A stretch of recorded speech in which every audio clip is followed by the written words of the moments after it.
Good afternoon, everyone, or good morning if you're logging in from the West Coast. I am Sonali Majumdar. I'm the Assistant Dean for Professional Development at the Graduate School of Princeton University. And on behalf of Princeton's Grad Futures Initiative, which is the Graduate Student Professional Development Program, it is my honor to welcome you to the 2024 AAAS Case Informational Webinar. Before introducing today's speakers, I'd like to take a few moments for a few brief announcements. First, thank you to our collaborators at Princeton, Hanson Joe, who is a graduate student in chemical and biological engineering, and the Professional Development Associate, student leader in the Grad Futures program, as well as Keely Swan, Associate Director for Center for Policy Research on Energy and Environment, for partnering on putting this together, as well as the institutional sponsorship on behalf of Princeton for CASE. Secondly, I would invite you to please feel free to include your institutional affiliations, your university names in your name by renaming yourself, so that we can see the distribution and the range of institutions you're joining us from. Third, as you already have noticed, this webinar is being recorded and will be shared broadly with all institutional sponsors of AAAS CASE, as well as within Princeton with the graduate students and our Grad Futures campus partners. We will only record the seminar portion, and the Q&A portion will not be recorded for confidentiality.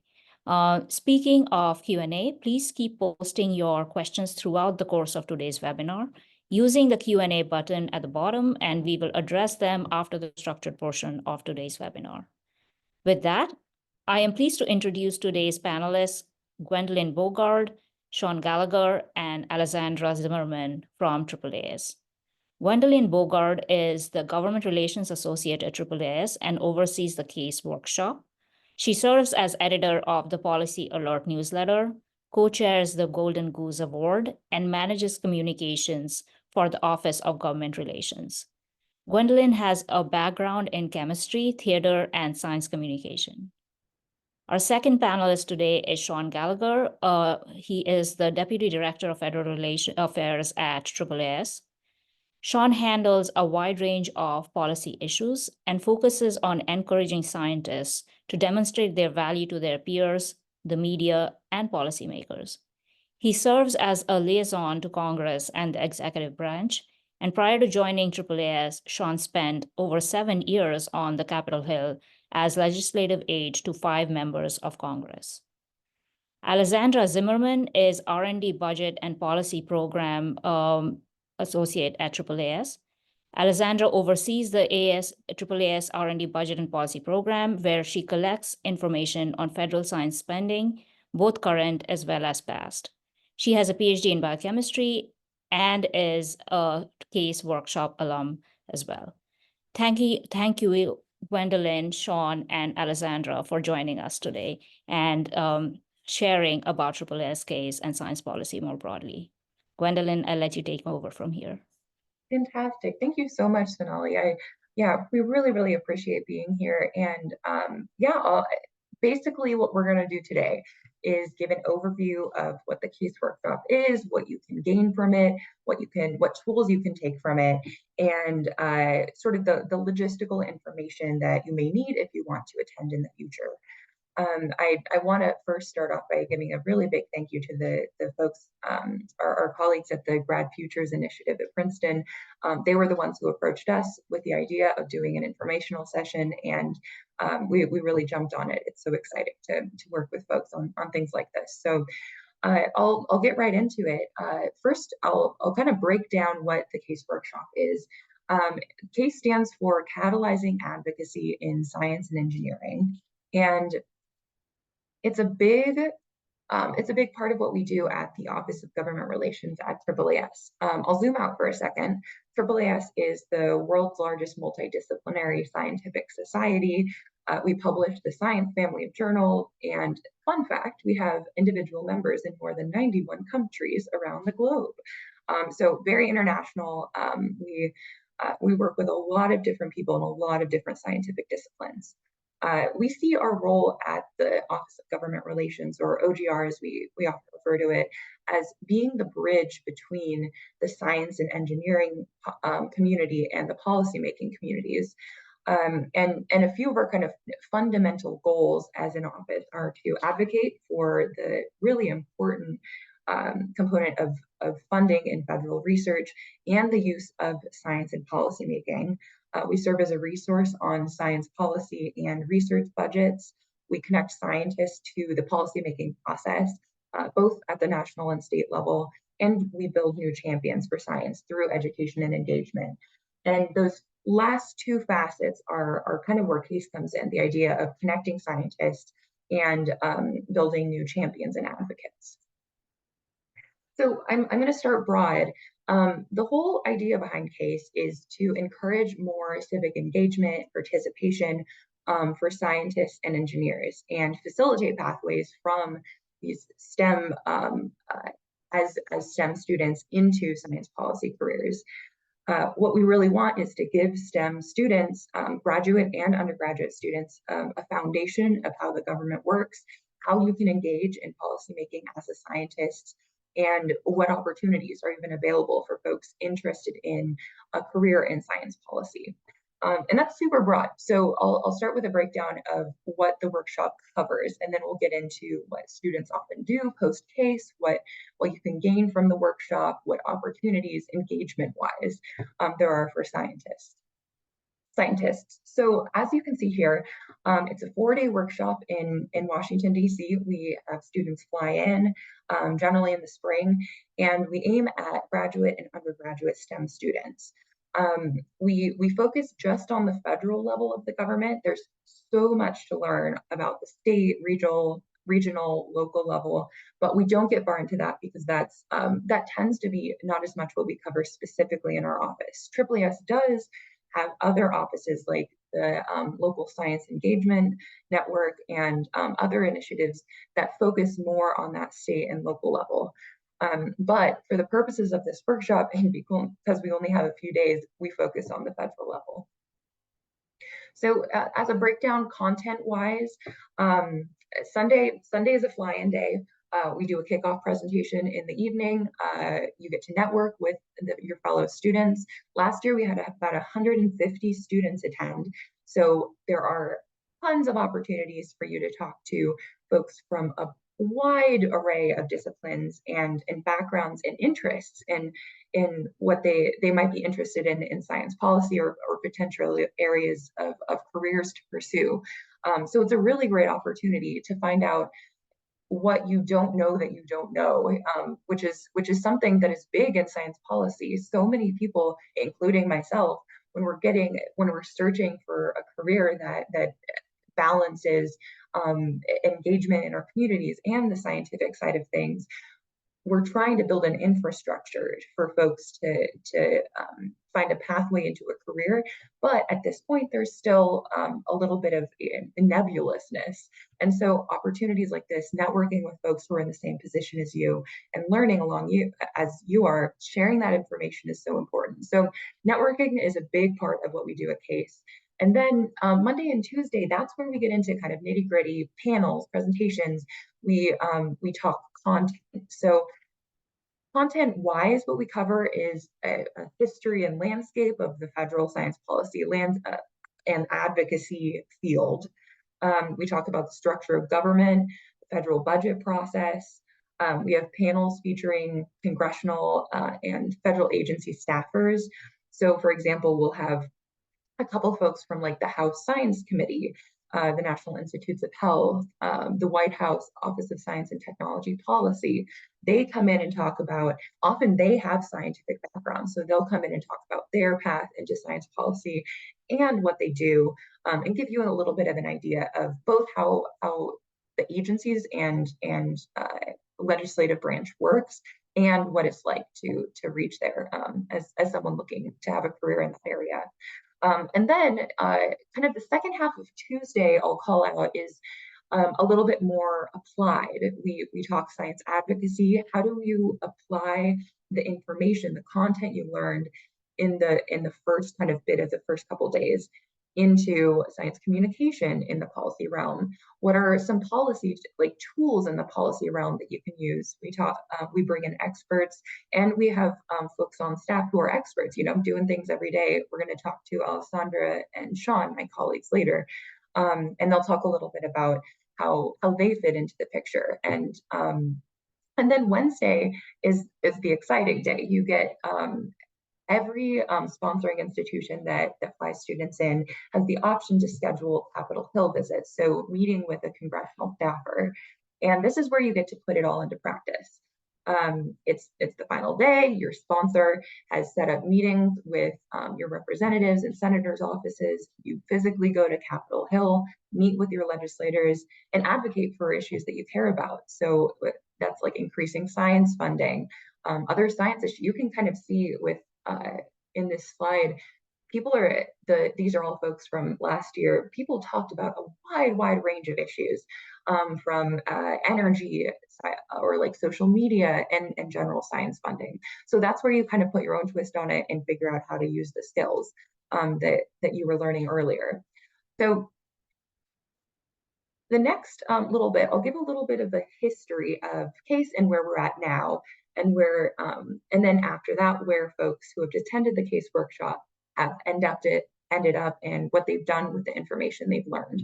So CASE dates back to 2014. AAAS worked with several other organizations to found the workshop with the idea that, as I was saying kind of earlier, there's a little bit of an amorphous network of how to get into this field. And at this point, the Science and Technology Policy Fellowship Program, STPF, that AAAS runs is a fantastic way to get on the ground experience if you have a PhD or a terminal degree. But if you're looking to get involved earlier at the graduate or undergraduate level, there really wasn't any sort of training at that point. And so you can see the photo. There's a class of 63 initially, about 30 students or 30 universities participated. And then today, in 2023, last March, we had about 150 students, over 50 universities, and half of the United States were represented. It was an absolutely fantastic group, and we had disciplines ranging from chemistry to sociology, linguistics, all over the spectrum. And the exciting thing now is that we're seeing CASE alumni go off and into these new areas and careers and make their careers what they want them to be. And so, obviously we're partial to science policy. My office, this is what we do. We love this field. But I want to mention and call out that there are many benefits beyond learning about the science policy intersection, beyond just going into a career about it. So I want to give you a glimpse into potentially what you can do after you attend the CASE workshop. This is an extreme example. This is Ryan Donahue. He was a returning CASE alum, and he went on to speak last year. He did the Science and Technology Policy Fellowship through AAAS, and then he worked at the National Institutes of Health and the White House Office of Science and Technology Policy. So he went straight into science policy, and that's a lot of what folks are trying to get trained to do. People want to maybe pursue the Science and Tech Policy Fellowship at AAAS or a different fellowship. But there are tons of students also who decide to stay in research and maintain civic involvement, or go off into a slightly different field, not straight into a federal agency or a congressional staff position. So these are some of the comments we got, feedback from last year's participants. And I think it goes to show that all of these skills you're learning at CASE are broadly applicable. We hear from students consistently that they feel empowered to engage in decision-making at all levels of the government and in their community. And there's so many opportunities for engagement. You can get involved in any of the branches of government. That's just at the federal level. We talk about legislative, judicial, executive branches. There are tons of opportunities at the state, regional, and local level.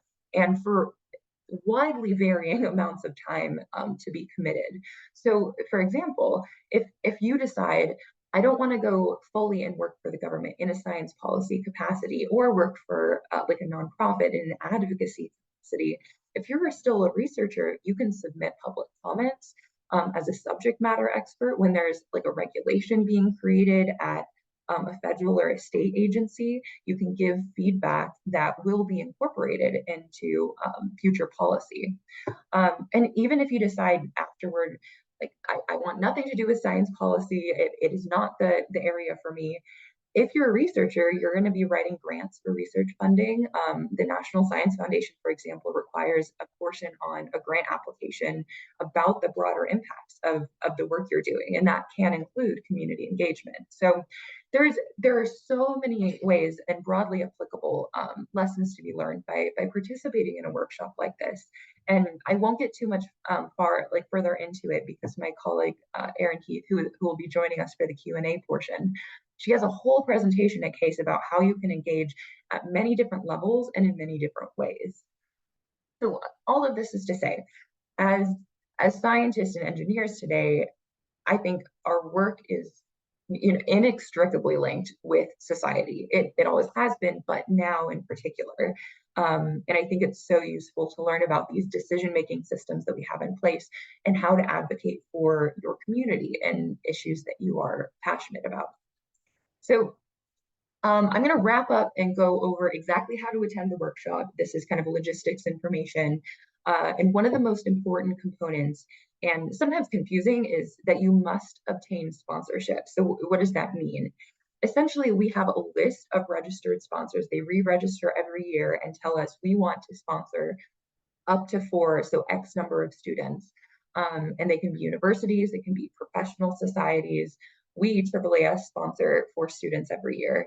And that means that you have your registration fee covered, your travel, your lodging costs covered. And so no student pays their way to attend CASE. You have it all covered. At this point, I want to let you all know applications for AAAS sponsorship for this year are closed. But what I'm going to do is post a link to I'll do this later. We have a list that's updated every year of the sponsoring institutions. And that is going to be posted on our website imminently. So what you can do is if you don't have a sponsor yet, and even if your university potentially isn't sponsoring students, you can go to the list and find, okay, is there a professional society that I'm a member of, like the American Mathematical Society, for example, and reach out to them about potential sponsorship.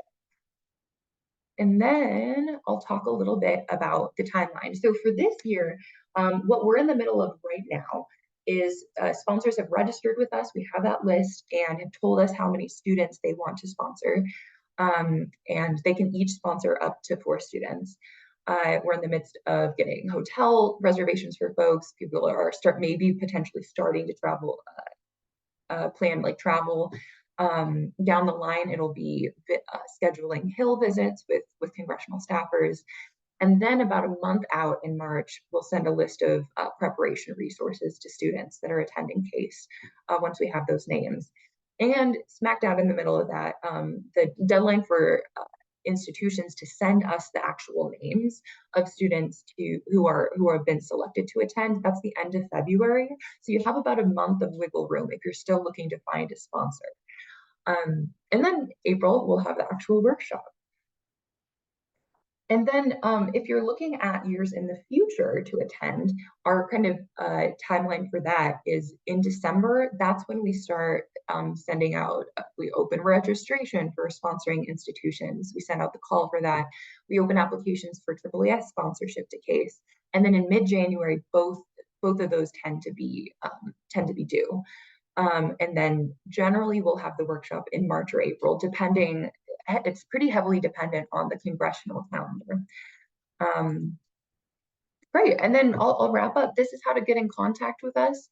And if you're looking to, if you're interested in keeping an eye out for announcements of applications being open for future year's CASE dates, our Twitter /X handle is at AAAS_GR. And we always use the hashtag making our case. Our website is another great place to look. We always post our updates on there. So that's my spiel. What I want to do now is talk to my colleagues, Alessandra first and then Sean.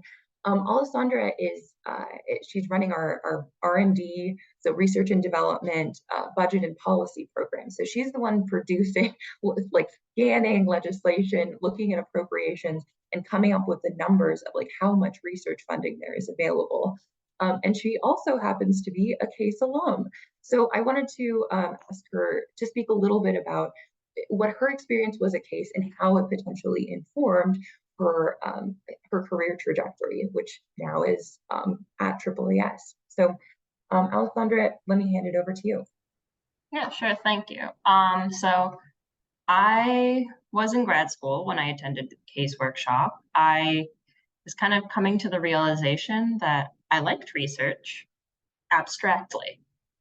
The wet lab was not for me, and I was starting to look at what the options were for someone with a science degree. I had a biochemistry degree at the time, and I knew I didn't want to go into industry because that was primarily more wet lab. I didn't want to be in academia because that wasn't currently a good fit. So I was starting to explore the options. And then I attended the CASE workshop. Obviously loved it because I made a hard pivot into policy. But it was kind of part of that discovering the alternative careers that you take if you're not 100% sure that you want to stay in a bench lab position. So I loved the budget exercise specifically. It was my favorite part of the workshop. And then 3 years later, I was giving the budget exercise at the same workshop.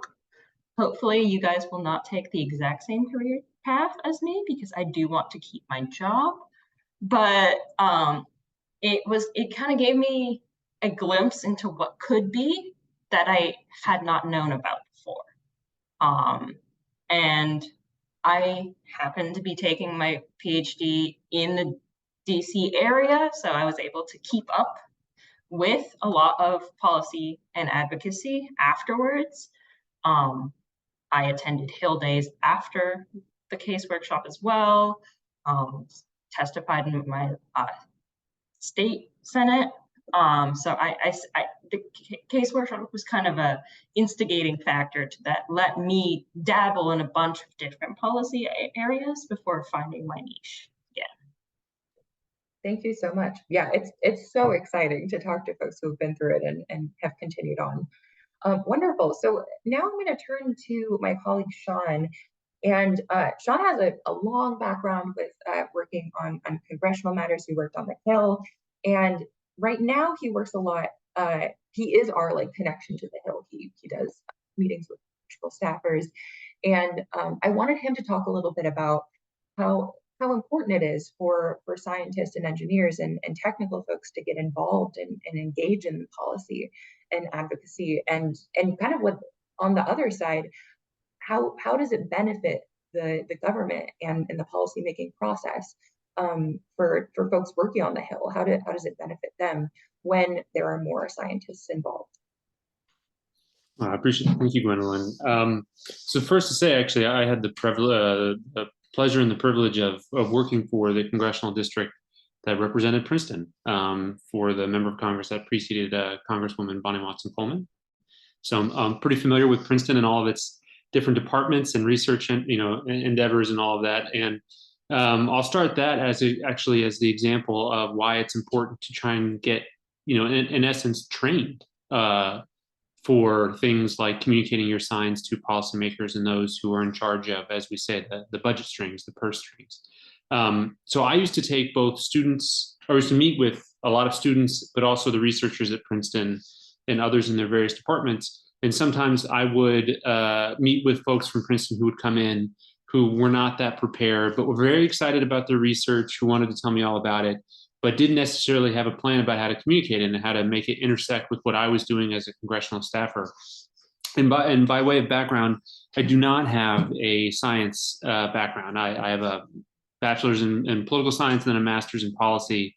And so I would often meet with these very smart, brilliant technical experts who loved PowerPoint presentations, who loved really, really long, dry renditions of what they were working on, but didn't quite realize the time constraints that I was under, the world that I lived in as a congressional staffer, and how I interpreted all of the meetings that I had. And so it was one of those things where you could always tell a lot of folks coming in to meet me who had done their homework or done the research, knew the way that the Hill worked. And those folks were always well prepared to communicate the importance of what they were doing in a fashion that was digestible to me. And that now, myself, Gwendolyn, Alessandra, my colleagues, Aaron and Joanne, we're all on the other side of that. And part of CASE is helping you all understand, as scientists, as folks doing this, how best to communicate your research to policymakers, how they understand it, how it intersects with the world of Capitol Hill and funding and the levers of power, and how people are making decisions, how they interpret the research that you're doing. Because one of the first lessons that you learn actually in politics is perception is politics. Doesn't necessarily always matter what you're doing, it's how people perceive what you're doing, which is why it's always very important for scientists to understand that communicating the research, communicating it in a very straightforward way is just vital to the innovation ecosystem and what we're all doing.